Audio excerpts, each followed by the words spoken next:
Mr. Paul from Texas.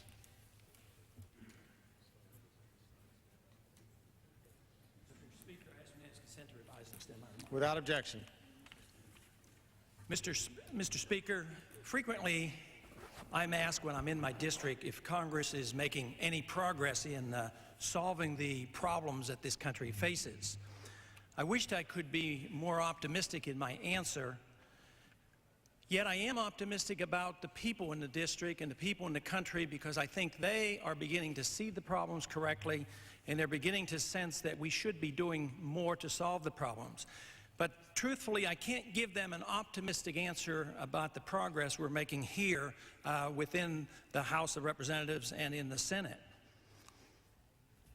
For instance, yesterday we had a piece of legislation come up rather quickly. It was the FDA legislation. There was no announcement the day before. There was no announcement last week. It came up suddenly under suspension. Only minutes to prepare. Actually, I came to the floor hoping that I could at least make a statement, asking for 1 minute.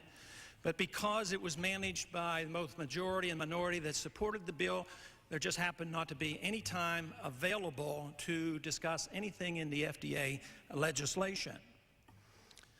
This legislation involved 177 pages. It was not available to me on the internet.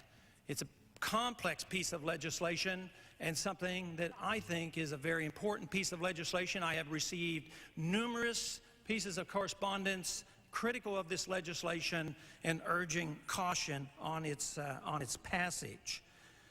The bill was rushed through rather quickly. There was no vote taken on this, and actually not one single thing said in a negative manner about this particular legislation. Now, on the pretense of the legislation is to speed up the process, to get drugs approved more quickly, to avoid the bureaucracy of the Federal Drug Administration.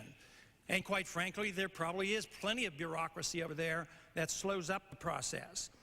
But if they're not doing a good job, why would speeding up the process necessarily be helpful?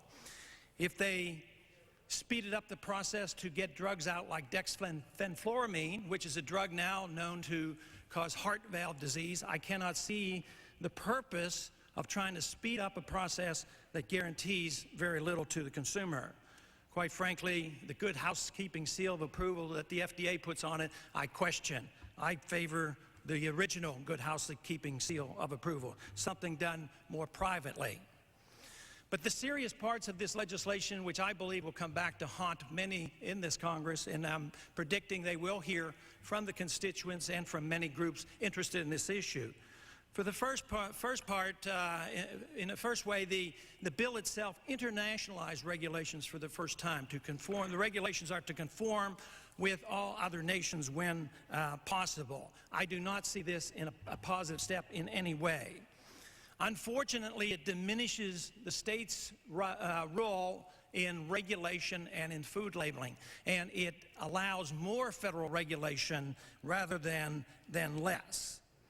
This, to me, is not going in the right direction. We talk a lot about reducing the federal control, but here's a piece of legislation that comes up rather quickly, no debate, a chance to really debate the issue at all. At the same time, it enhances and empowers the federal government over the states. At the same time, it introduces this notion that some of these regulations may well become internationalized.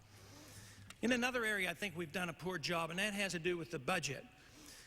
If the American people would go by what so much is said from here, so much optimism that we are on the verge of having surpluses and we're running around arguing about how to spend the surpluses, I have to take a different side to that argument.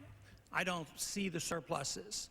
For instance, this past year they say the national debt is down to $30 billion approximately. Well, $30 billion to a lot of people is still a significant amount of money.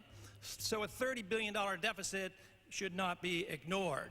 And quite frankly, I think it's lower than was anticipated, more by accident than by what we have done, especially if you look at the budget resolution, which actually introduced more welfare programs, not less. So the fact that we have a smaller deficit is not too reassuring to me.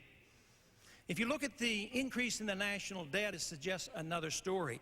The national debt has actually gone up nearly $200 billion in this past year. The national debt went from $5.22 trillion to $5.41 trillion. So why the discrepancy? Why is the deficit so small and yet the national debt is increasing rapidly? Well, there's a very specific reason for this.